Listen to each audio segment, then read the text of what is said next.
Olá, queridos, eu não sei que hora que você estará vendo, ouvindo, assistindo esse vídeo, mas eu quero te desejar um bom dia, uma boa tarde, uma boa noite, talvez uma boa madrugada. Espero que você esteja ciente, se conscientizando da importância que é estudar, da importância que é crescer na palavra de Deus, da importância que é você dedicar tempo a Deus. Você tem um mestre, você tem o Espírito Santo, o teu professor para ensinar. Você tem pessoas que são colocadas na tua vida para que possam te auxiliar em muitas dificuldades. Então não perca tempo. Eu lembro há muito tempo, quando eu aceitei Jesus, como era difícil encontrar estudos até na internet. Como era difícil você ter bons estudos, fazer um curso de teologia ou ter até aulas de escola bíblicas. Hoje você tem muito disso. Queridos, tem revistas maravilhosas. A revista que nós estamos estudando mesmo desse trimestre é linda. Então, dedique um pouco de tempo a isso. Eu não peço que você dedique 6 horas, 10 horas do teu dia, mas que pelo menos um pouquinho. Se você colocar na sua cabeça de verdade que você precisa colocar pelo menos 1 hora por dia dedicada ao Senhor, exclusivamente ao Senhor, eu tenho certeza que a tua vida será próspera, que a tua vida será edificada. Vai vir lutas, mas em todas você vai ser mais que vencedores. O problema é que nós não dedicamos tempo ao Senhor e com isso acabamos entrando em provas, e Deus permite, porque é a única forma de chegarmos a Ele. Então não deixe, queridos, não deixe. Aqui mesmo no canal, como nós já sabemos, tem a aula da BTO Adultos aqui, ó, que nós estamos estudando essa, que vai ser hoje. Nós vamos para a 11ª lição, terminando esse trimestre. Ainda no canal você vai encontrar também a de jovens, da Betel, Missões, o Clamor da Última Hora. Também tá linda, linda, linda essa lição. E ainda tem a Viver Mais, que é de 15 a 17 anos. Terminando o livro Poéticos, a dessa semana já vai entrar em Cantares. Queridos, além disso tem cursos de discipulado, tem devocionais diários, ou seja, só não crescemos mesmo porque nós não queremos. Precisamos investir em nós, e o melhor investimento é o seu tempo com Deus. Dentro dessa 1 hora que eu te aconselho você lutar para ter, acorde mais cedo para isso. Foi nelas que eu encontrei verdadeiramente Cristo na minha vida. Nela você pode orar, nela você pode cantar louvores, estudar, meditar, preparar palavras, preparar devocionais. Queridos, não perca isso não perca essa oportunidade. Cristo está voltando, é a hora, está chegando a última hora. Vamos orar para começar? Querido Papai, maravilhoso Deus, Tu és grande, poderoso, santo, firme e fiel. Tu és aquele Deus que não nos desampara, que não nos abandona. E eu não sei, Senhor, como esta pessoa que está comigo orando, comigo assistindo essa aula, está se sentindo. Talvez ela esteja com a vida toda enrolada. Talvez ela esteja passando por grandes provas, lutas, Senhor, talvez até enfermidades. Mas eu creio que o Senhor é o Deus que ainda desfaz todos os nossos problemas.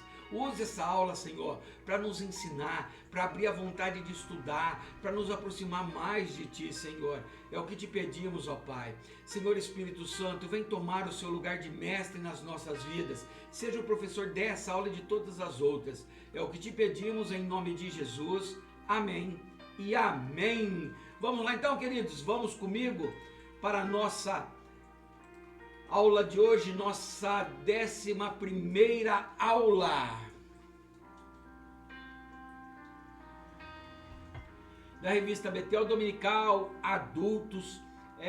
O tema desse trimestre, finalizando: Jesus Cristo, Filho de Deus, a verdade que transforma. Somente a verdade pode te libertar. A verdade é a palavra do Senhor, a verdade é Jesus Cristo. Milagres, ensinamentos e promessas da vida eterna no Evangelho de João. Essa lição será aplicada dia 14 de setembro, e o número dela é 11ª. O tema dessa lição, o título dessa lição está: A Vitória sobre a Morte. Jesus ressuscita Lázaro. Queridos, eu já quero começar te alertando, te adiantando um assunto. Eu não gosto, mas você vai entender. O tema dessa lição é a vitória sobre a morte. Jesus ressuscita Lázaro. Desculpe. nós vamos ver que o texto áureo, porque ainda não sabiam a escritura que era necessário que ressuscitasse dos mortos. Está lá em João 29. A verdade aplicada, a ressurreição de Jesus Cristo é a segurança daquele que crê no Evangelho e o fundamento da esperança cristã. Os objetivos desta lição. Quais são os objetivos? Importante, já vou terminar o assunto que eu comecei.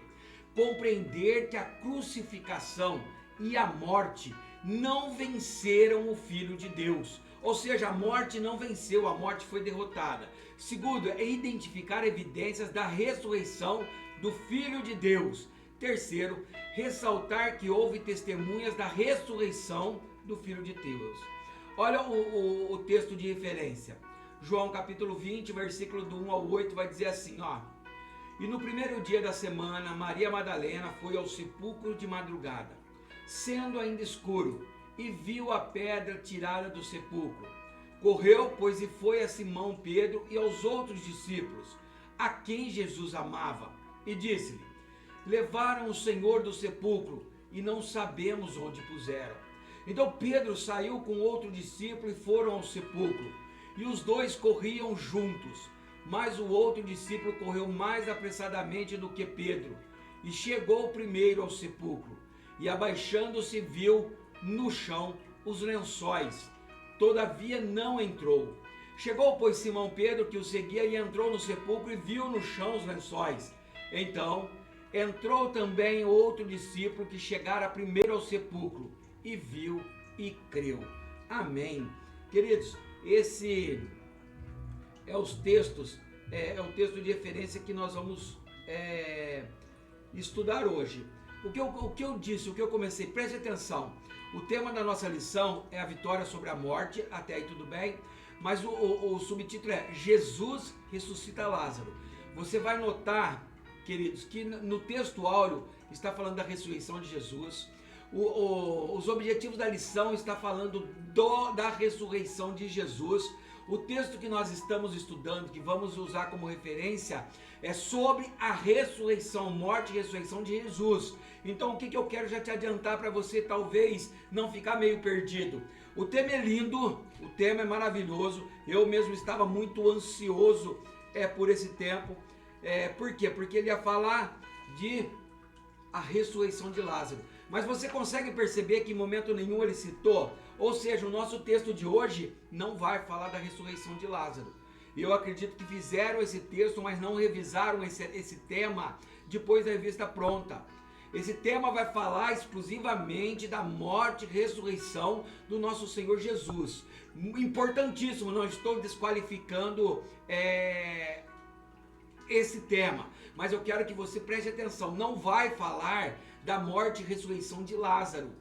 Não vai. Nós vamos estudar sobre a morte e ressurreição de Jesus. Ele venceu a morte. Amém? Só para não ficar confuso. Você vai notar, professor, talvez aluno, você vai notar que talvez na tua aula de escola bíblica, essa lição vai pegar o pé do teu professor. Ele vai chegar lá achando que ele vai falar de Lázaro, e se ele não estudou a lição, ele não vai conseguir falar de Lázaro.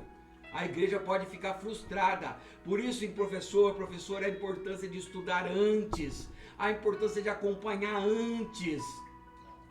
Nós vamos ver em algumas lições, vários lugares onde eu nem mencionei os versículos, porque os versículos estavam errados, não era aquela referência. E aí eu nem coloquei, porque eu não tive tempo de procurar qual é a referência certa, mas porque não teve uma revisão. Por isso eu sempre digo para vocês, a revista é linda, a revista é maravilhosa, os estudos são bons, mas nada substitui a conferência. Você precisa se conferir, você precisa abrir a tua Bíblia, você precisa ter ela acompanhada. Por isso que muitas pessoas acham chato, mas eu faço questão de colocar os versículos aqui na lição, para que nós tenhamos certeza que todos os versículos foram tirados da Bíblia, e para que na hora você possa usar isso na tua aula. Entendeu por que eu coloco sempre os versículos? É este caso, querido, se eu entro falando de Lázaro, o estudo não vai falar de Lázaro. Então eu preciso te te advertir a isso, para que você não fique pensando em outros assuntos e deixe de aprender esse. Então vamos lá, entendido? Compreendido? Mereço um joinha, mereço um comentário aí? Me ajuda aí, vamos lá então. Introdução. Pode olhar que tudo você vai ver sobre o Filho de Deus. Nesta lição, veremos a trajetória do Filho de Deus desde sua prisão, julgamento, crucificação e morte até a sua ressurreição. Esses acontecimentos já estavam previstos nas Escrituras e fazem parte do desenvolvimento perfeito do plano de redenção. Você já deve ter ouvido falar que nós somos chamados para pregar as boas novas. O que seriam as boas novas? Ou seja, pregar o evangelho. Evangelium, que vem do termo que é boas novas. As boas novas é isso, queridos, ó. Crucificação, morte e ressurreição. Isso é as boas novas que nós temos que anunciar. Quando nós testemunhamos Jesus, quando ele diz assim, ó, sejais minhas testemunhas, não é tanto você ficar falando só do teu testemunho pessoal. Ele é importante, ele edifica, ele ajuda, mas o testemunho que Cristo pede é para o testemunho dele. Que nós vamos entender que se ele não tivesse sido preso, julgado, crucificado e ressuscitado, não teria salvação, não seria as boas novas. Somente através disso, de crer nisso, que nós obtemos a salvação. Olha lá os textos aqui, eu acredito que eu coloquei eles todos porque eu quero usar bastante texto hoje. Ó. Desde aquele momento, Jesus começou a explicar aos seus discípulos que era necessário que ele fosse para Jerusalém e sofresse muitas coisas nas mãos dos líderes religiosos, dos chefes dos sacerdotes e dos mestres da lei, e fosse morto e ressuscitasse no terceiro dia. Ou seja, antes Jesus já estava falando e tentando mostrar para os discípulos dele, falando assim, olha, eu não vou fazer nenhum milagre para mim salvar-me. Eu poderia fazer um milagre, eu poderia voltar para o Pai, para o céu, eu poderia derrotar todos os inimigos, mas é necessário, tem que acontecer, eu tenho que ir para Jerusalém, eu vou passar por sofrimento, eu vou ser massacrado pelos sacerdotes, mestres da lei, vou ser morto, mas ao terceiro dia eu vou ressuscitar. Olha Mateus 17, 22 e 23, reunindo-se eles na Galileia, Jesus lhes disse, o Filho do Homem será entregue nas mãos dos homens, eles o matarão, e no terceiro dia ele ressuscitará. E os discípulos ficaram cheios de tristeza. Então Jesus vinha anunciando, inclusive uma dessas partes, Pedro pula na frente e fala, não Jesus, de forma nenhuma, não vai acontecer isso. E Jesus tem uma reação que assusta até a gente, ele vira para Pedro e fala assim, ó, arreda-te Satanás. Ou seja, Satanás tinha entrado na boca de Pedro, tinha pegado a boca de Pedro para poder tentar fazer com que Jesus não fosse cumprir o chamado dele. Mas todos temos que cumprir o nosso chamado. E olha o 1 Coríntios 15, do 1 ao 4, diz assim, ó, irmãos, quero lembrar-lhes o evangelho que lhes preguei, as boas notícias, o qual vocês receberam e no qual estão firmes. Por meio deste evangelho vocês são salvos, desde que se apeguem firmemente às palavras que eu lhes preguei.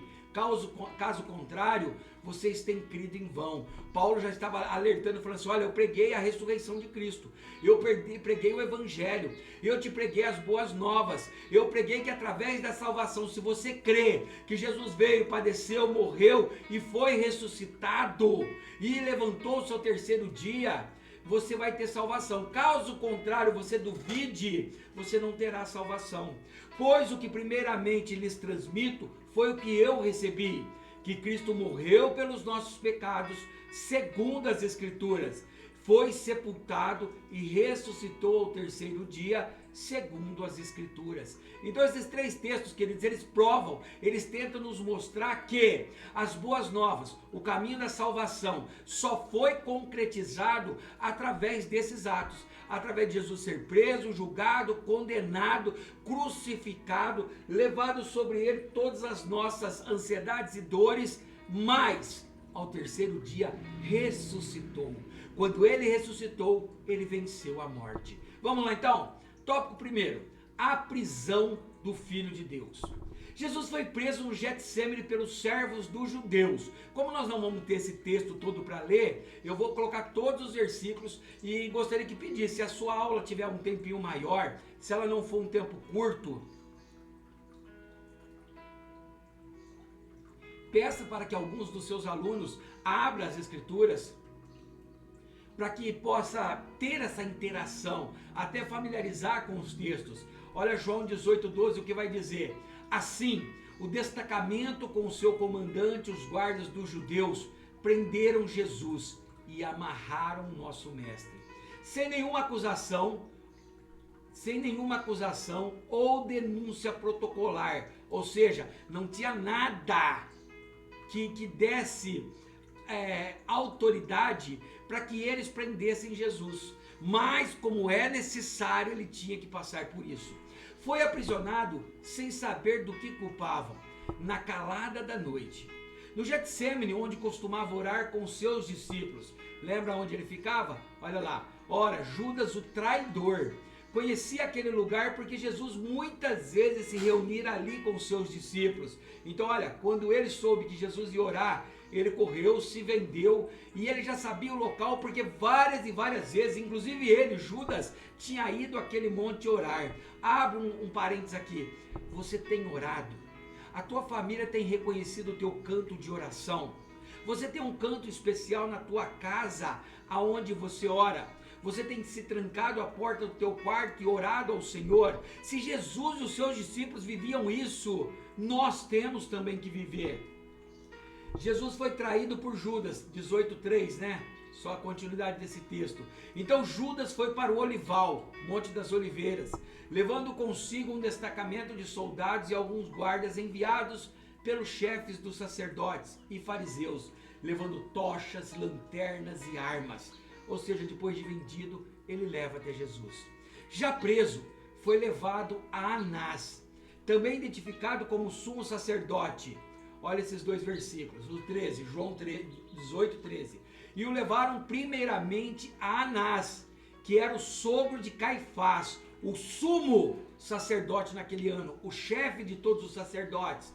Enquanto isso, o sumo sacerdote interrogou Jesus acerca dos seus discípulos e dos seus ensinamentos. E o sumo sacerdote, Anás, faz o primeiro interrogatório a Jesus, perguntando sobre o ministério dele, sobre os discípulos, sobre as coisas que ele ensinava. Depois ao sumo sacerdote, efetivamente no exercício do cargo, Caifás. Então primeiro levou o sumo sacerdote Anás, depois levou a Caifás. Olha lá, 18:24. Então Anás enviou Jesus de mãos amarradas a Caifás, o sumo sacerdote. E por fim levaram Jesus ao governador Pilatos. Então Pilatos saiu para falar com eles e perguntou: que acusação tem contra este homem?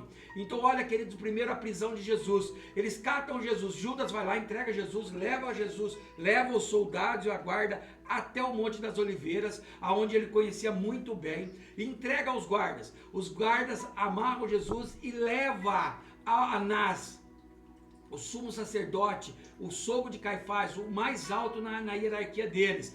Anás, não achando provas ali contundentes para poder fazer com que Jesus fosse preso, manda para o sumo sacerdote em exercício, Caifás.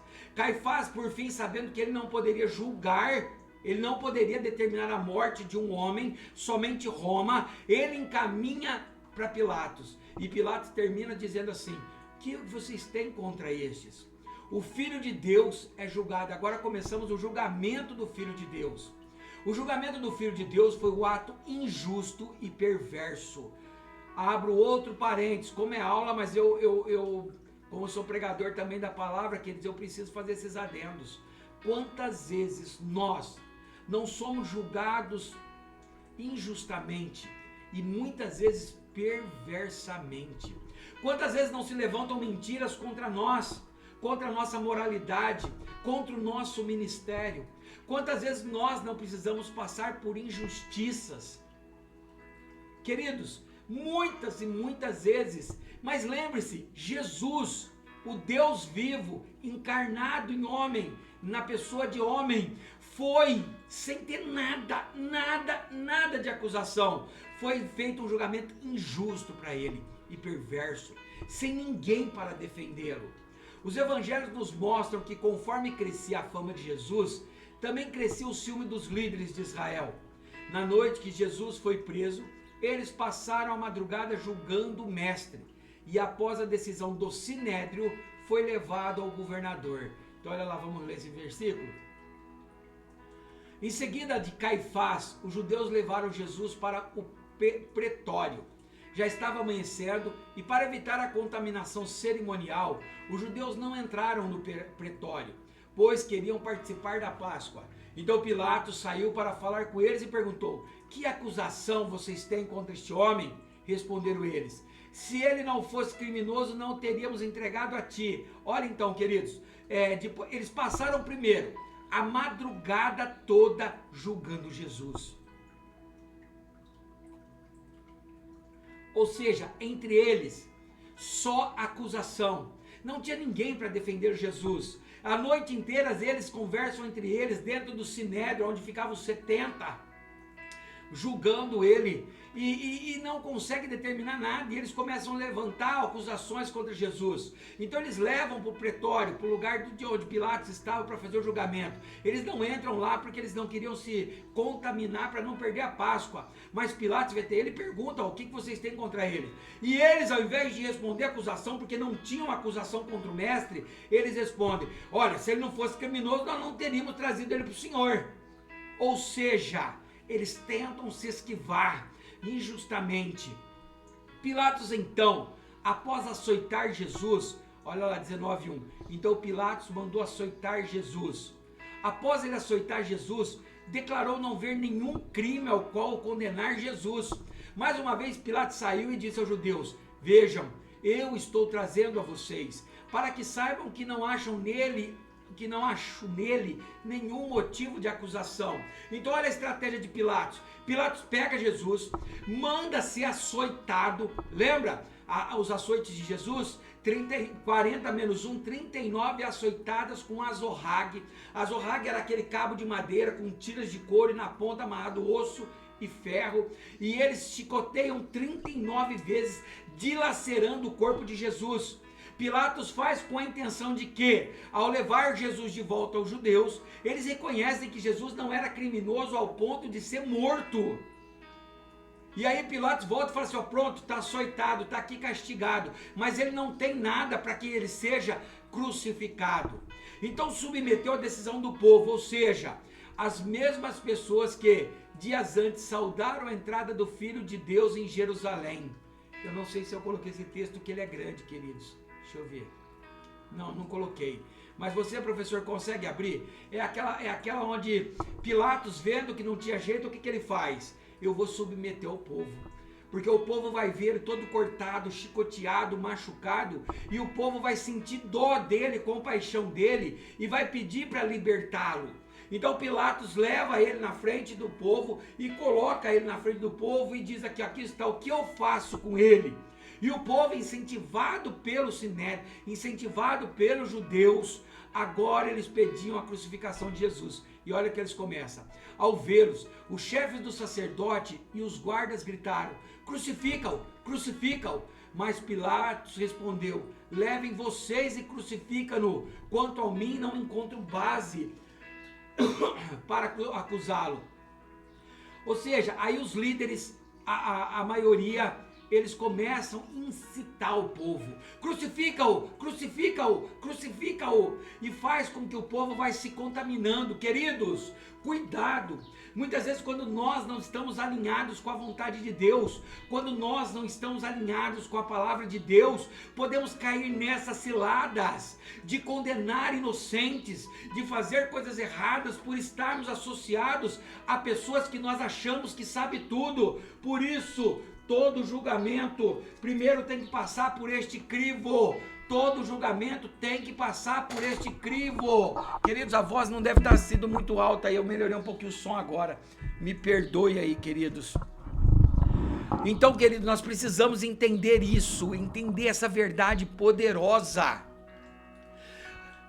Quando estamos fora da direção de Deus, com líderes que talvez não estejam usando a palavra de Deus, nós corremos o risco de cometer injustiças. Por isso, mesmo que seja o teu líder, o teu professor, o teu pastor, o teu presidente, certifique-se do que está sendo, é baseado na Bíblia. Continuando. E Pilatos o entregou a ser crucificado, em 19:16. Então, finalmente Pilatos entregou a eles para ser crucificado. Então os soldados encarregaram-se de Jesus. Pilatos viu que não tinha jeito, soltaram Barrabás, não tinha outra forma dele mudar a história, então ele entrega para os soldados. Lembra aquele texto maravilhoso que diz, Pilatos chega e fala assim, olha, lava a mão, e fala assim, eu estou lavando a minha mão dessa condenação, a culpa recaia sobre vocês. Olha o que o bispo Samuel Ferreira diz. Quanto à pena de execução, ela não poderia ser aplicada pelo Sinédrio. Então, o Sinédrio fez de tudo para que Jesus fosse condenado com a pena máxima, tanto junto a Herodes quanto a Pilatos. Segundo as leis romanas, Pilatos não viu qualquer coisa para que Jesus merecesse tal condenação.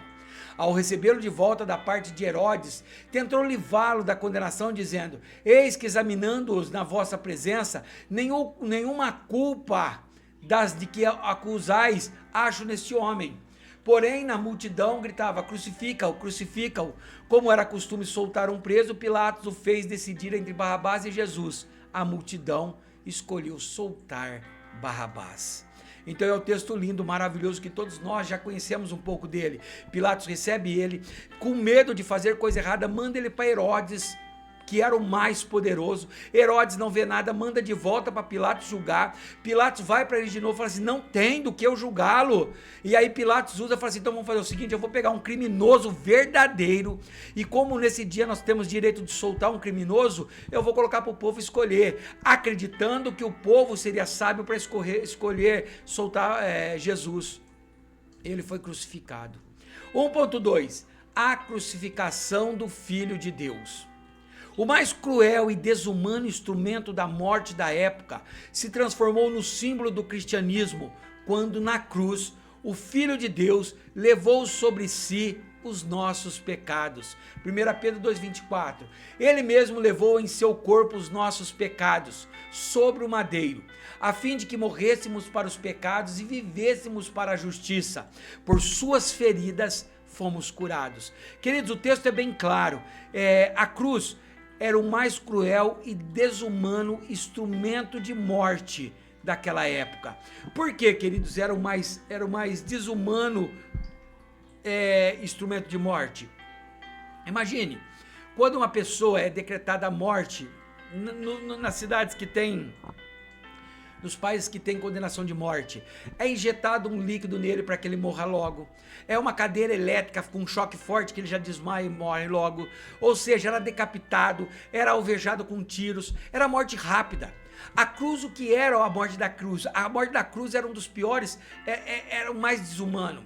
Ele era pregado com braços abertos, pendurado numa cruz, era açoitado e pendurado na cruz, e ele ia morrendo conforme a dor ia passando, o sol castigante, ele ia perdendo as forças dele, caindo sobre o corpo, o peso dele ia descendo sobre o corpo, ou seja, ele ia morrendo lentamente. Lembra Jesus, de pouquinho em pouquinho, ele foi perdendo suas forças, e aí o peso do corpo dele asfixiava ele ia morrendo. Então era uma das coisas mais difíceis, era a pior condenação que tinha. Jesus passou por ela, para que hoje eu e você tivéssemos salvação.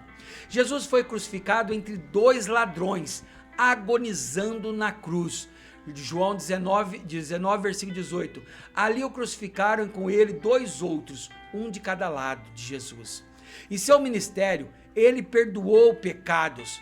Olha, querido, depois vocês olham esses textos aí, ó, João 4, 25 até o 30, 8, 11, ele curou doentes e ressuscitou dos mortos. Eu gostaria que você você que está em casa, professor, professora, que vai lecionar essa aula no domingo, abra esses textos, mesmo que você já conhece ele. Eu não vou colocar aqui porque é muito longa, essa aula vai ser muito longa, porque é um assunto delicado e nós precisamos entender completamente essa aula. Então vamos lá. Ainda assim foi pendurado na cruz. Então olha lá, tendo crucificado Jesus, os soldados tomaram as roupas dele e a dividiram em 4 partes, uma para cada um deles, restando a túnica. Esta, porém, era sem costura, tecida numa única peça de alto a baixo. Não podemos nos esquecer de que o motivo que levou Jesus a ser crucificado foram os nossos pecados. Olha o que Isaías profetizou. Mas ele foi traspassado por causa das nossas transgressões, foi esmagado por causa de nossas iniquidades. O castigo que nos trouxe a paz estava sobre ele, e pelas suas feridas fomos curados. Ou seja, Jesus teve que passar por isso para pagar o meu e o seu pecado. Por isso, queridos, quando nós voltamos a pecar, quando nós vivemos em pecados, estamos fazendo o sacrifício de Jesus como se fosse algo banal. E não foi. Pelos seus pecados fomos sarados. Ele levou os nossos pecados na cruz do madeiro. Assim, aquele que não tinha pecado foi designado por Deus para uma oferta pelo pecado. Deus tornou pecado por nós aquele que não tinha pecado, para que nele nos tornássemos justiça de Deus. Para entender a fundo, e eu acredito que a maioria já sabe disso, nós precisávamos de um sacrifício sem mancha, sem mácula. Esse ritual de sacrifício, ele era do Velho Testamento, quando todo ano, para tirar o pecado do povo, da humanidade, era levado um cordeiro sem mancha, sem pecado, puro, e esse cordeiro era sacrificado anualmente para que pudesse pagar os pecados da nação. Mas Deus precisava de um totalmente fiel, para que pudesse pagar todos os pecados e nos reconciliasse com Deus. Então ele permite que Jesus, sem pecado nenhum, a única forma de nós termos essa libertação completa era através dele. Olha o comentário de Abinair Vargas Vieira. Para nos fazer compreender o caminho traçado por Jesus antes da crucificação, Marcos narra que a preparação para o ato foi um momento de aflição e amargura, onde Cristo teve que enfrentar chacota e a desonra. Nesta ordem, lemos que após a condenação, a morte por Pilatos, os soldados romanos usaram de ações impiedosas. Diante de tanta crueldade, o servo ficou muito combalido, sendo Simão, o Cirineu, obrigado a ajudá-lo a carregar a cruz. Ao chegar ao seu destino e ser exposto no madeiro, tanto um grande brado o servo expirou, ou seja, Pai, entrego a ti o meu espírito. Marcos, ele deixa bem traçado essas dores. A Bíblia menciona que eles não estavam simplesmente crucificando o mestre, eles tinham prazer, o demônio tinha entrado neles, eles chacotavam Jesus, eles colocaram capa, e essa capa grudaram nas feridas de Jesus, eles arrancavam ela, sangrando, eles colocaram uma coroa de ouro para referir a rei, e a coroa, uma coroa de espinhos, e aí com a coroa de espinhos já na cabeça, não contente, eles batiam com uma cana, com uma vara, para que os espinhos enterrassem na cabeça de Jesus, eles cuspiam na sua cara, eles esbofeteavam. Ele não só morreu da morte pior que tinha, mas ele foi, queridos, ele foi humilhado, ele foi chacotado, ele foi desonrado. Ele teve que pedir ajuda para terminar o trajeto, Simão Cirineu. E consegue entender, queridos, o poder da crucificação, a dor da crucificação? Olha o foco nessa lição. O mais cruel e desumano instrumento de morte da época se transformou o símbolo do cristianismo, quando na cruz o Filho de Deus levou sobre si os nossos pecados. Ou seja, a partir daquele momento, a cruz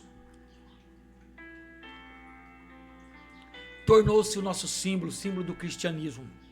Queridos, uma vez usava até um colar de ouro com um crucifixo. Mas eu pensando comigo mesmo, acredito que o Espírito Santo falando comigo, eu tinha orgulho da cruz para mostrar que eu era cristão através daquela cruz. E um dia eu fui indagado nos meus pensamentos.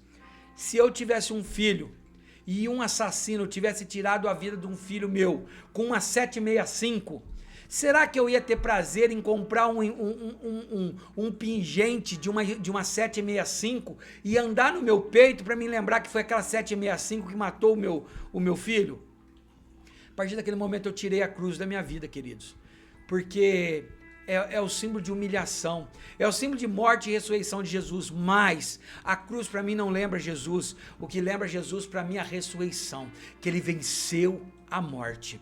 1.3, a morte do Filho de Deus. Embora inocente, Jesus tomou o lugar dos que mereciam pagar pelos seus delitos. O texto de Isaías que nós lemos, vamos ler de novo. Certamente ele tomou sobre si as nossas enfermidades e sobre si levou as nossas doenças. Contudo, nós o consideramos castigado por Deus, por ele atingido e afligido.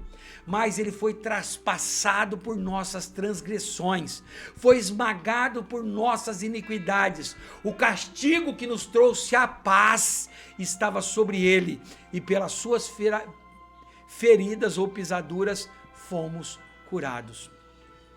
Por amor à humanidade, por amor a todos nós que não merecíamos e não merecemos, o Pai enviou seu Filho ao mundo. Texto mais famosíssimo da Bíblia, João 3,16. Porque Deus tanto amou o mundo que deu seu Filho unigênito para que todo aquele que nele crê não pereça, mas tenha a vida eterna. Como ser humano, olha lá, João 1, primeira carta de João, capítulo 4, versículo 2. Vocês podem reconhecer o Espírito de Deus deste modo. Todo espírito que confessa que Jesus veio em carne procede de Deus, para que tomasse sobre si as nossas misérias e dores. O Filho foi crucificado e sua morte consumou o plano divino de redenção. João 19:30. Tendo-o provado, Jesus disse: está consumado, está concluído, está feito. Com isso curvou a cabeça e devolveu o espírito dele ao Pai. Ele não morreu, ele devolveu o espírito ao Pai. Ou seja, queridos, através desse ato, quando ele diz: está feito, consegui, conquistei no Calvário a tua salvação. Fechou, queridos. O Evangelho de João ressalta a morte de Cristo como cumprimento das Escrituras.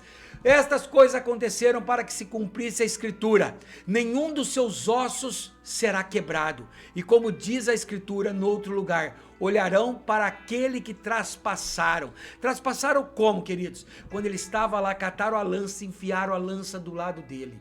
Lembra que o texto sempre diz que esticaram ele, não quebraram seus ossos. Se tivesse quebrado os ossos, ele não seria Cristo, ele não estaria cumprindo a palavra de Deus. Ou seja, tudo que estava na palavra de Deus foi cumprido na pessoa de Jesus, mesmo que os judeus ainda hoje não aceitam.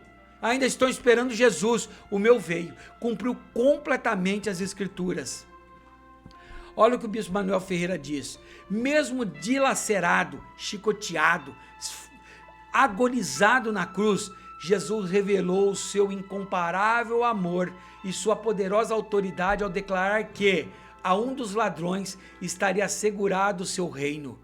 Era o momento mais inoportuno para ver o reino estabelecido, mas ali estava a autoridade daquele que decide quem entra ou não na eternidade. O que o bispo está dizendo? Naquela hora, Jesus tinha tudo para ignorar os ladrões na cruz. Ele estava chicoteado, sangrando, cruz de espinho na cabeça, perfurado com uma lança. Ele tinha tomado vinagre para matar a sede, e mesmo naquela hora, ele continua o plano da redenção quando um se arrepende. E ele diz: ainda hoje você vai estar comigo, ou seja, estou te dando a salvação. Todos os momentos são oportunos para a salvação. O que eu ensinei no tópico 1? Embora inocente, Jesus tomou o lugar dos que mereciam pagar pelos seus delitos. Queridos, como foi o tópico 1? Eu sei que foi longo, que foi grande, essa introdução foi meio grande. Talvez você esteja um pouco cansado, mas eu quero te pedir, aguenta um pouquinho que ainda tem muita coisa boa. Se você está gostando, deixe um comentário para mim. Seus comentários me ajudam tanto, me incentivam tanto. Muitas vezes eu penso em parar, penso porque não está tendo tanta repercussão, mas eu vejo muitas pessoas pedindo para mim, não pare, e eu vou continuar, queridos. Nós vamos avançar por quarto e último trimestre, e eu vou continuar gravando as 3 aulas. Eu quero levar a palavra para você e espero que Deus me use para poder te abrir algum certo conhecimento, uma certa ajuda, mas isso eu preciso que você me ajude também. Vamos lá, tópico 2. Jesus ressuscitou. A ressurreição de Jesus Cristo é o fundamento da esperança cristã. Vamos lá então? Esses 2 textos lindos, Romanos 8:11 diz: E se o Espírito daquele que ressuscitou Jesus dentre os mortos habita em vocês, aquele que ressuscitou a Cristo dentre os mortos também dará vida aos seus corpos mortais, por meio do seu Espírito que habita em vocês. Olha que texto lindo que Paulo estava escrevendo nessa carta de Romanos teológica linda. Ele está dizendo assim, ó, se o mesmo Espírito de Deus que ressuscitou Jesus, que esteve com Jesus e é Deus, habita em você, se você não tem pecado, se você ajeitou Jesus como Senhor e Salvador, se você passou de criatura para filho de Deus e o Espírito habita em você, você também tem formas de se ressuscitar. 2 Timóteo 2,8. Lembre-se de Jesus Cristo, ressuscitado dos mortos, descendente de Davi, conforme o meu evangelho. Sem a ressurreição do Filho de Deus, o cristianismo não teria sentido. 1 Coríntios 15:14. E se Cristo não ressuscitou, é inútil nossa pregação, como também é inútil a fé que vocês têm. Ou seja, se Jesus não ressuscitou, só o que ele fez não é suficiente para a tua salvação. Por isso, queridos, que outros não são suficientes para a sua salvação. Nenhum santo é suficiente para a tua salvação. Nenhum profeta, nem Maomé, nem qualquer outro Buda, nem Gandhi, nem nenhuma outra liderança que foi importante é o caminho para a salvação. Só há um: eu sou o caminho e a verdade e a vida. E ele conclui dizendo: nenhuma pessoa vai ao Pai, ou seja, vai ser salvo se não for por meio de Jesus. Essa é a salvação, porque a ressurreição consolida a demonstração do amor de Deus por nós. João 3,16, que é porque Deus amou o mundo de tal maneira que deu seu Filho para que todo aquele que nele crê que só acredita em Jesus? Não, acredita em toda a sua trajetória, seja salvo. O sepulcro vazio, queridos, e eu vi o sepulcro. Queridos, eu consegui na porta do sepulcro de Jesus fazer o que o texto diz no começo. Quando João e Pedro correm para o sepulcro após o anúncio que o corpo sumiu, João não tem coragem de entrar no sepulcro, então da porta ele abaixa, ele olha e ele vê o lenço lá no caído. Dava para ver, eu fiz esse gesto, queridos, no túmulo de Jesus. Cheguei na porta como o ato de João, e quando você curva a cabeça, você consegue ver aonde o corpo foi crucificado, e dava para ver onde o lenço estava caído. João não entrou. Assim que Pedro entra, Pedro chega correndo espaforido e entra, e ele vê lá dentro o lenço caído, e uma notícia grande: Jesus não estava lá. O discípulo amado, João, fez questão de ressaltar que era madrugada, ainda escuro, quando Maria Madalena notou que a pedra do sepulcro havia sido removida. João 21. No primeiro dia da semana, bem cedo, estando ainda escuro, Maria Madalena chegou ao sepulcro e viu que a pedra da entrada tinha sido removida. Também vi a pedra, queridos. A pedra era uma porta gigante, uma roda, onde tem a canaleta, onde eles juntavam e ia rodando a porta para abrir. Maria Madalena chega lá para poder certificar que Jesus estava lá, para que alguém abrisse o sepulcro, para que ela pudesse embacemar o corpo, para pudesse cuidar do corpo, e ela encontra o sepulcro aberto. Ela volta, fala para João, para Pedro, que vão correndo para testemunhar isso. E esse João capítulo 20, todos já devem ter ouvido o louvor João 20. Se não ouviu, ouve um pouquinho, vai fazer uma alegoria desse texto. Como relata Lucas, Jesus expulsou 7 demônios de Maria Madalena e ela pôde encontrar a paz. João 8,2. E também algumas mulheres que haviam sido curadas de espíritos malignos e doenças. Maria, chamada Madalena, de quem havia saído 7 demônios. Ou seja, após Maria Madalena reconhecer a libertação que Deus fez para ela, ela não abandonou a igreja, ela não abandonou o ministério, ela foi servir. Quantas pessoas que têm recebido bênçãos na igreja e têm abandonado Jesus?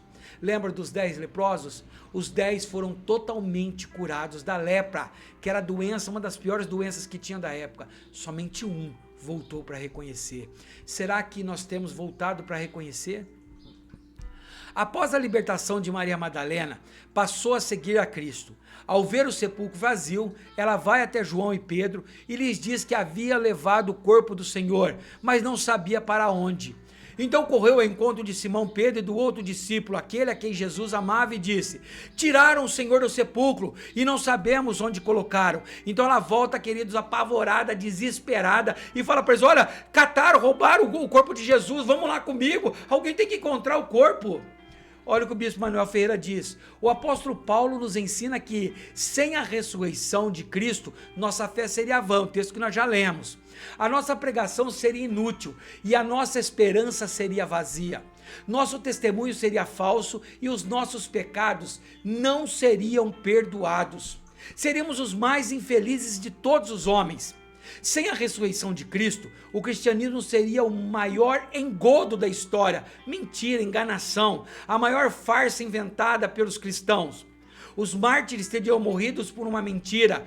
Glórias a Deus, porque Jesus ressuscitou. Hoje temos vida abundante. Ou seja, se Jesus não tivesse ressuscitado, se não tivesse tantas testemunhas, se a história não se comprovasse tanto isso, tudo isso teria sido em vão, queridos. E não foi em vão, porque ela continua viva a história até hoje. 2.2. João e Pedro chegam ao túmulo vazio. Após serem informados por Maria Madalena que o corpo do Senhor havia sido levado, Pedro e João, ainda abatidos pela morte do mestre, correm até o sepulcro. João 22 e 3. Aqui eu não coloquei mais aqui. Deixa eu ver, queridos. João 2, 3. Então correu ao encontro de Simão Pedro e do outro discípulo a quem Jesus amava, e disse: tiraram o Senhor do sepulcro e não sabemos onde colocaram. Pedro e o outro discípulo saíram e foram para os sepulcros. Então imagina a história, queridos. Eles estão todos ainda reunidos, chorando, lamentando a morte do mestre, aquele sonho, aquilo que eles tinham visto, parecia um sonho que tinha acordado ali, e eles estavam desesperados. Quando Maria Madalena chega anunciando, os dois levantam apavorados, falam: não é possível que agora fizeram essa maldade também de levar o corpo do mestre, e correm para o sepulcro. João é o primeiro a chegar. Entretanto, João não entra, ele só se abaixa e vê os lençóis no chão. João 4, versículo 20, 4 e 5 diz assim: os dois corriam para o outro discípulo. Os dois corriam, mas o outro discípulo foi mais rápido que Pedro e chegou primeiro ao sepulcro.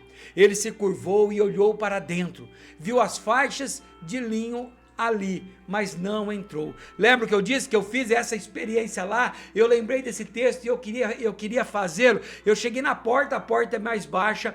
Lá dentro do sepulcro ele tem uma câmara, uma parte de cá, uma antessala, que é onde os convidados, quem ia lá, ficava chorando, lamentando antes de fechar o túmulo. E por lá de dentro, uma outra portinha, tinha o túmulo com uma pedra mais alta onde colocava, e do lado eles ficavam. Então, quando você chega, você olha, você consegue ver o túmulo lá dentro, mesmo sem você entrar na antessala. E quando você olha o túmulo, você consegue enxergar aonde provavelmente os lençóis estavam caídos no chão. Então esse ato que João faz, João chega, ele agacha, ele olha e ele vê os lenços, mas ele não tem coragem de entrar.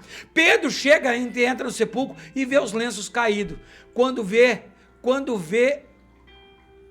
ser vivo. Esse texto aqui tá meio confuso, queridos. Quando vê, deixa eu ver na revista aqui. Pera aí pra gente não perder nada aqui. Aleluia. Se você é pentecostal, você vai dando glória a Deus aí, hein? Vai dando glória a Deus aí. João 2:2.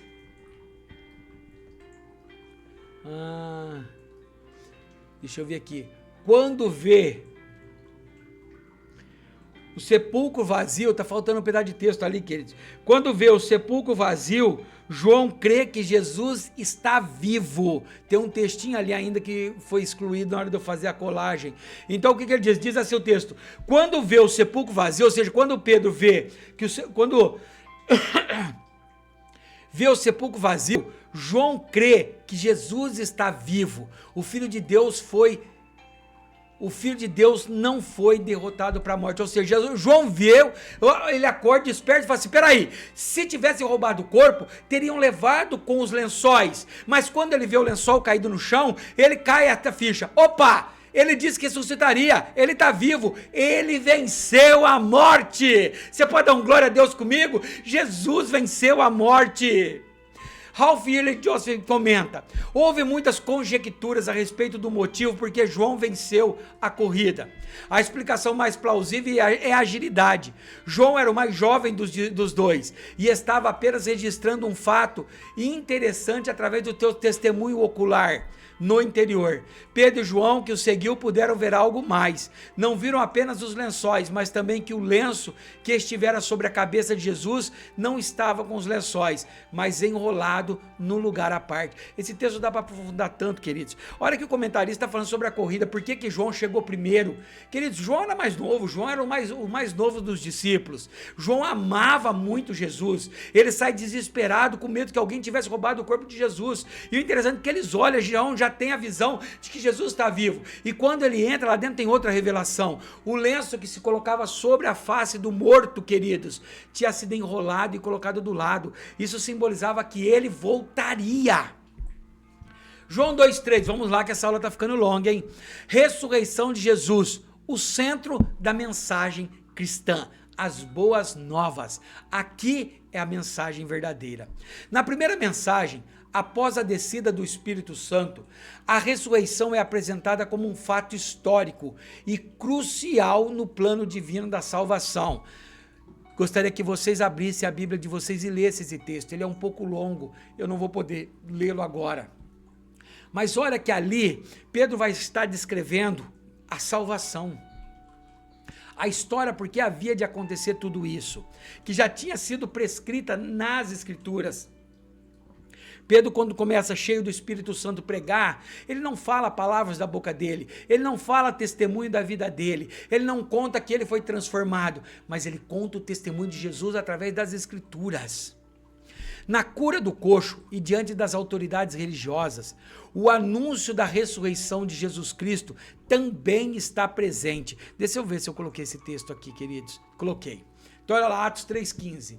Vocês mataram o autor da vida, mas Deus o ressuscitou dos mortos, e nós somos testemunhas disso. Pedro, na sua pregação, diz lá e fala assim, olha, vocês mataram ele, mas eu sou testemunha que ele ressuscitou, eu vi com os meus olhos, eu estou dando o meu testemunho.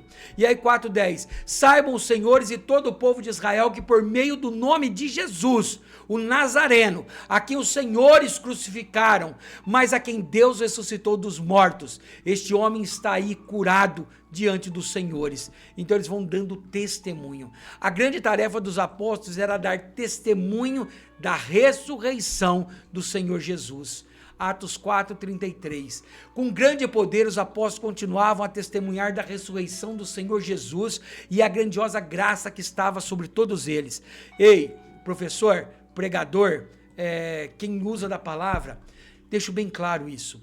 As nossas pregações, se no final delas não concluir com o testemunho da ressurreição de Jesus, nós não estamos sendo testemunhas de Cristo. Nós podemos pregar Velho Testamento, podemos pregar doutrinas, podemos pregar com histórias, mas temos que se lembrar, o cerne da verdadeira pregação do Evangelho é o testemunho. Jesus ressuscitou. No anúncio do Evangelho é imprescindível, é o que eu estou dizendo aqui, ó, no anúncio do Evangelho, na pregação, é imprescindível comunicar a nossa vida que recebemos pela ressurreição de Jesus Cristo. Olha lá, 1 Pedro 1,3. Bendito seja o Deus e Pai de nosso Senhor Jesus Cristo, conforme a sua grande misericórdia. Ele nos regenerou para uma esperança viva, por meio da ressurreição de Cristo dentre os mortos. Através da ressurreição, nós temos a garantia da vida eterna, que é o tema central da mensagem da salvação e da justificação de todo aquele que crê. Romanos 4, 23, 25. As palavras lhe foi creditado. Não foram escritas apenas para ele, mas também para nós, a quem Deus creditar a justiça para nós, que cremos naquele que ressuscitou dos mortos, a Jesus, nosso Senhor. Ele foi entregue à morte por nossos pecados e ressuscitado por nossa justificação. Ou seja, o texto é bem claro de Romanos dizendo assim, olha, ele morreu por causa do meu e do seu pecado, mas através disso ele tem ressurreição. Se você tiver oportunidade, procure no YouTube um vídeo que chama A Ponte. É um vídeo ilustrativo, uma alegoria que mostra um cara tomando conta de uma central, de uma ponte que abre para o trem passar. E no momento o filho dele cai entre as engrenagens.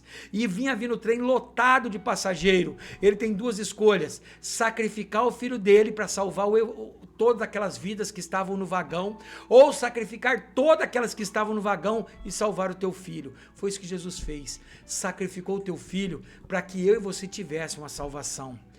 Bruce diz assim, ó, depois da apresentação da morte de Jesus como sendo sua exaltação e glorificação, um escritor recente observou: a ressurreição chega a surpreender neste evangelho. João está concentrado em relatar eventos que realmente aconteceram, e a ressurreição é um deles. Por isso, ele não teria como deixá-la de fora. De outra forma, ele poderia ter encerrado a sua narrativa como está consumado. Eu ensinei que a ressurreição consolida a demonstração do amor de Deus. Lembra sempre, queridos, era necessário. É necessário que você deixe os teus pecados, senão você não vai ter salvação. Mesmo que Jesus veio, levou os teus pecados, morreu por você, ressuscitou por você, se você não parar de pecar, você fez tudo esse plano de Deus banal. Nossa vida tem que ser regida por isso, queridos. Por isso. Vamos lá, e aí, mereço? Tô merecendo ou não tô? Será que eu já mereço aí um aval teu? Um comentário teu? Deixa um comentário teu se essa aula tá sendo boa. E você, assistiu a aula de semana passada sobre humildade? Peço até desculpa, naquele vídeo tem umas horas que eu saí de si, fiquei nervoso, porque a igreja está desviando o foco. Se você gostou, se você não assistiu, dê um pulinho lá. Vai falar sobre ser humilde. Tópico 3. As testemunhas da ressurreição. Então lembra, nós vimos o julgamento de Jesus, nós vimos a morte e ressurreição de Jesus, e agora nós vamos ver a prova da ressurreição de Jesus, para não ter o que falar. Jesus ressurreto apareceu a várias pessoas, começando por Maria Madalena no jardim, próximo ao túmulo, quando Jesus a mandou dizer aos seus discípulos sobre a sua ressurreição. Ele também apareceu a 2 discípulos na estrada de Emaús, lembra os 2 discípulos de Emaús? Revelando-se a eles ao partir o pão. Outras aparições significativas incluem encontros com os discípulos no cenáculo, onde Jesus lhe mostrou as suas feridas. Tomé duvidou inicialmente, mas depois reconheceu a Jesus como Senhor e Deus. As aparições de Cristo são um testemunho poderoso da verdade, da ressurreição, confirmando como fundamento da fé cristã e da proclamação do Evangelho. Olha então, queridos, eu não coloquei aqui porque são muitos, o tanto de textos que tem confirmando, testemunhas confirmando que Jesus ressuscitou. Nós temos que entender, queridos, se nós não tivéssemos bases sólidas da ressurreição de Jesus, poderíamos perder a nossa fé. A Bíblia não teria mais significado, não teria sentido o Evangelho. Por quê? Porque nós não teríamos provas. E a ciência diz que para ser verdade tem que ter prova. Nesses atos e em muitas histórias, em muitos livros, se você pegar Flávio José, tem várias indicações e provas contundentes que ele ressuscitou. Por isso a Bíblia é válida até hoje, o livro mais lido do mundo, o livro mais vendido do mundo, porque ele é verdade. Se fossem mentiras, elas teriam derrubado o testemunho da Bíblia. Olha o tanto, Jesus aparece para Maria Madalena no Getsêmani, Jesus caminha com os discípulos de Emaús, Jesus aparece para Tomé, aparece no cenáculo, Jesus aparece para mais de 500 pessoas. 3.1, vamos ver esses textos aí, ó. Jesus aparece a Maria Madalena. Após Pedro e João voltarem para casa, Maria Madalena ficou ali, chorando junto ao sepulcro. Ou seja, Maria Madalena ainda tinha dúvidas, mesmo que João e Pedro estavam certos que Jesus tinha ressuscitado, porque as vestes estavam ali, porque o lenço do rosto estava ali. Na cabeça dele seria impossível levar o corpo de Jesus e deixar a veste ali. Se o corpo de Jesus tivesse sido sequestrado do túmulo, não teriam levado ele pelado. Tinham catado ele do jeito que estava e sumia com ele. Mas a Maria Madalena estava chorando demais. O que Deus tinha feito, o reconhecimento dela era muito grande. E ela estava ali chorando. Em João 20:11, o texto diz assim: Maria, porém, ficou à entrada do sepulcro chorando. Enquanto chorava, curvou-se para olhar dentro do sepulcro. Ou seja, ela ainda estava ali chorando, olhou de novo para ver se Jesus não tinha voltado a aparecer. Ainda chorosa, ela viu 2 anjos vestidos de branco, sentados onde estava o corpo de Jesus, um à cabeceira e outro aos pés. Queridos, lá no túmulo, como eu disse, ele é do lado, e na frente, na cabeça, tem um degrau levantado, que seria a cabeceira, onde colocava o lenço, as coisas que estavam ali. Maria vai naquela mesma posição, ela agacha e olha, e quando ela olha, ela vê um anjo sentado lá na cabeceira e o outro sentado nos pés. Embora estivesse conversando com Jesus, ela não o identificou e, pensando ser o jardineiro, perguntou onde ele havia posto o corpo do mestre. Está lá em João 20, 14, 15, vai dizer, ó. Nisso ela se voltou e viu Jesus ali, em pé, mas não o reconheceu e disse ele: mulher, por que está chorando? Quem você está procurando? Pensando que fosse o jardineiro, ela disse: se o Senhor o levou embora, diga-me onde colocou e eu o levarei. Olha a situação, vamos entrar nessa história? Olha que eu amo isso, queridos. Maria Madalena abaixa, vê os 2 anjos lá dentro. Ela olha um na cabeceira, o outro no pé. Ela espantada, ela volta para fora. Quando ela olha para fora, ela vê Jesus em pé. Mas ela estava tão apavorada, tão ansiosa, tão perdida, que quando nós estamos assim, nós não conseguimos ver Jesus, não conseguimos ver os milagres de Jesus. Então ela olha para Jesus, ela acha que é o jardineiro e fala para ele: aonde está o corpo? Você pegou o corpo de Jesus? Olha que interessante. Logo que o reconheceu, ela exclamou. Quando vê, ela presta bem atenção e diz: é ele, Rabone, quer dizer mestre. João 20:16. Acho que eu não coloquei esse versículo. Não, porque já está dizendo, né? Quando ela diz mestre, Jesus lhe disse que ainda não havia subido ao Pai, mas que subiria. Então Maria foi e disse aos irmãos que viu o Senhor e que ele lhe tinha dito. João 17:18. Jesus disse: não me segure, pois ainda não voltei para o Pai. Vá, porém, a meus irmãos e diga-lhes: estou voltando para o meu Pai e Pai de vocês, para o meu Deus e Deus de vocês. Maria Madalena foi e anunciou aos discípulos: eu vi o Senhor, e contou-lhe o que lhe dissera. Imagina, Maria Madalena chega agora aos discípulos e fala assim: olha, eu vi Jesus. Ele disse isso.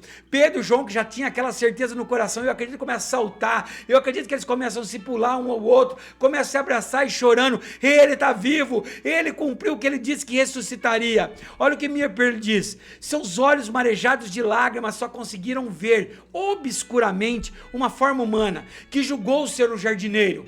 Como no caso dos 2 discípulos que caminhavam para Emaús, seus olhos estavam como impedidos de o reconhecer. O coração sobrecarregado com mágoa às vezes perde a consciência da presença de Cristo e se recusa a ser consolado por causa de não conseguir ver Cristo no meio da tristeza. Tópico 3.2. Jesus aparece a 10 dos 11 discípulos. Após a ressurreição, antes de subir ao céu, Jesus apareceu aos seus discípulos várias vezes num período de 40 dias, falando-lhes acerca do reino de Deus. Atos 1:3. Depois do seu sofrimento, Jesus apresentou-se a eles e deu-lhes muitas provas indiscutíveis de que estava vivo.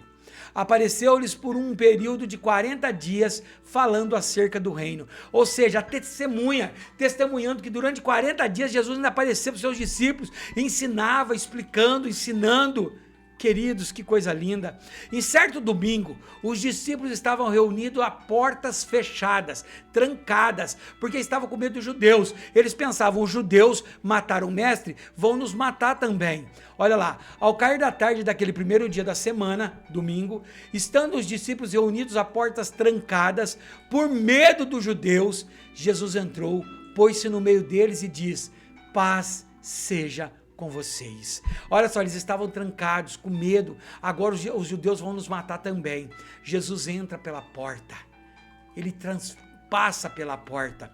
Jesus então aparece e se põe no meio deles. Paz seja convosco. Aí Jesus lhes mostrou as mãos furadas e o lado ferido. E os discípulos ficaram muito felizes ao ver o Cristo ressurreto. João 20:20. Tendo dito isto, mostrou-lhe as mãos e o lado. Os discípulos alegraram-se quando viram o Senhor. Somente Tomé não estava ali.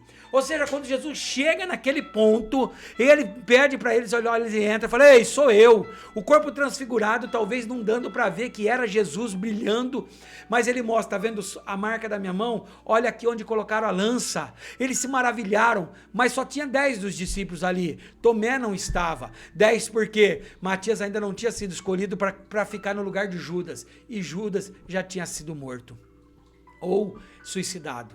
A Bíblia de Estudo de Genebra diz que, trancadas as portas, o relato dá a impressão de que Cristo ressurreto poderia atravessar por portas fechadas e que ele as destravou sobrenaturalmente, como em Atos 12:10. Esse fato é relevante para as discussões acerca da natureza do corpo ressurreto. Está lá em 1 Coríntios 15, 35 a 49. Paz seja convosco. Uma saudação comum e bem recebida, uma vez que talvez esperasse uma repreensão pela covardia de ter abandonado Jesus no momento de sua prisão. Ou seja, esse jargão, paz seja convosco, que Jesus vá, é como se fosse assim para eles, olha, eu perdoo vocês terem me abandonado, eu perdoo vocês terem me deixado lá sozinho, eu perdoo vocês, que a paz entre no teu coração, que toda ansiedade, medo, tudo aquilo que está atrapalhando, cai fora. Paz seja convosco. Por isso que cumprimentamos, que paz seja convosco, a paz do Senhor. Ide em paz é um termo para nos tirar toda a preocupação e encher de paz. Último subtópico desta lição. Espero que tenha entendido, e ela foi estendida essa lição, né? Mas Deus te abençoe. Jesus aparece aos 11 discípulos. Jesus relata que 8 dias após aparecer aos 10 discípulos, o Filho de Deus apareceu novamente aos discípulos, só que agora Tomé estava presente. João 20:26, uma semana mais tarde, seus discípulos estavam outra vez ali, e Tomé com eles. Apesar de estarem trancadas as portas, Jesus entrou, pôs-se no meio deles e disse, paz seja convosco ou com vocês. Ou seja, naquela primeira aparição, quando os discípulos contam para Tomé, Tomé era incrédulo, Tomé fala assim, eu não acredito, eu estou incrédulo, eu só acredito se eu também ver.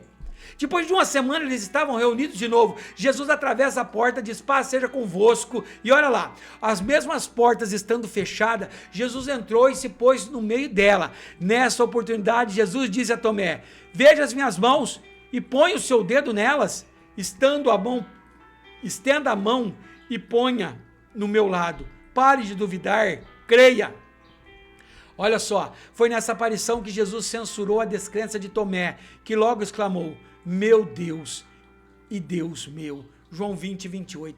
Ou seja, Jesus chega agora e Tomé está presente e fala para Tomé, Tomé, seu incrédulo, você só acredita vendo? Então vem cá, toca aqui, põe a mão aqui nas minhas pisaduras, enfia o dedo aqui onde está a marca da lança aqui, para que você tenha certeza que sou eu. E aí naquela hora Tomé consegue entender que era Deus. A Bíblia de Estudo Íspce diz, Jesus queria fortalecer a fé de Tomé e incluí-lo nas bênçãos reservadas aos discípulos. Tomé nos lembra que a incredulidade nos rouba bênção e oportunidade. Pode parecer sofisticado e intelectual perguntar o que Jesus fez, mas questionamentos desse tipo são normalmente evidências de coração duro e não de uma mente disposta a buscar a verdade. O que eu ensinei nesse último, Tomé duvidou inicialmente, mas depois reconheceu a Jesus como Senhor e Deus. Queridos, é muito perigoso isso, nós termos dúvida. A fé, querido, é se lançar no mar do desconhecido. A fé é pisar num degrau, mesmo sem ver que o degrau está na tua frente. A fé é colocar um pé no abismo, sabendo que Deus vai colocar a base para que você não caia. Se eu tenho dúvidas disso, queridos, eu passo mais tempo ansioso, angustiado, deprimido. Entenda, tem provas. Nós conhecemos nessa lição, aquilo que eu disse no começo, queridos, não falou nada da morte de Lázaro, mas nós estudamos profundamente o tema central de toda a vida cristã: a morte, o julgamento, a morte, a crucificação e a ressurreição. E a ressurreição não de boca para fora, de provas. Conclusão: é relevante tornar conhecido por todo ser humano o desenvolvimento do grande e perfeito plano divino de salvação, que passa pela prisão, sofrimento, morte na cruz e ressurreição do nosso Senhor Jesus Cristo. Tais acontecimentos já estavam previstos nas Escrituras e foram anunciados pelo Senhor aos seus discípulos. Assim, a ressurreição de Cristo é o evento central da fé cristã, pois atesta a aceitação por Deus da obra da redenção e confirma a vitória sobre a morte e a promessa de vida eterna para todos os crentes. Por isso, essa lição é a mais fundamental de todas que nós possamos estudar. Eu posso conhecer toda a Bíblia, eu posso ter toda a sabedoria do mundo. Se eu não tiver certeza do plano da salvação, o plano, o desenvolvimento perfeito, entender que ele veio porque a Bíblia dizia que ele viria, que ele cumpriu cada passo que a Bíblia dizia que ele cumpriria, que ele foi julgado inocente, que ele foi condenado por causa dos nossos pecados, que ele foi para o madeiro por causa da minha e da sua iniquidade, mas que ele ressuscitou com provas e ao terceiro dia ele anunciou a vitória sobre a morte. Se ele venceu, nós também venceremos. Aleluia! Semana que vem, penúltima lição desse trimestre com o tema: a redenção em Cristo, o sacrifício vicário do Filho de Deus, onde nós vamos estudar esse momento vicário da salvação. Amém, queridos? Espero que você tenha ficado comigo até o final. Eu sei que essa lição de hoje foi um pouquinho mais extensa, mas não tinha como, queridos. É uma lição maravilhosa, uma lição poderosa, uma lição que me enche o coração de vida, que você possa ter aprendido muito dessa lição, e agora você não precisa só dizer, Jesus te ama, morreu por você, você consegue falar para as pessoas do plano, de como ele desenvolveu, por que anunciou, por que aconteceu, e as pessoas que duvidam, você pode usar o testemunho de Tomé. Olha, Tomé também duvidou, mas Jesus apareceu para ele. Creia que Jesus vai aparecer na tua vida. Amém, queridos? Vamos interromper por aqui, senão você vai cortar o vídeo, ele está muito longo aí. Me ajuda aí, curtindo, comentando, compartilhando, mandando para outras pessoas. Obrigado por você ter ficado comigo até agora. Vamos orar? Querido Deus, maravilhoso Papai, é no teu nome, Senhor, que agradecemos esta aula maravilhosa. Obrigado por tudo que eu aprendi hoje aqui, Senhor. Obrigado pelo Senhor ter estado comigo em todo momento. Obrigado, Espírito Santo, por ter ministrado em nossos corações. Que aula, Senhor. Obrigado, Jesus. Obrigado, Jesus, obrigado. Em nome de Jesus, amém e amém. Deus te abençoe.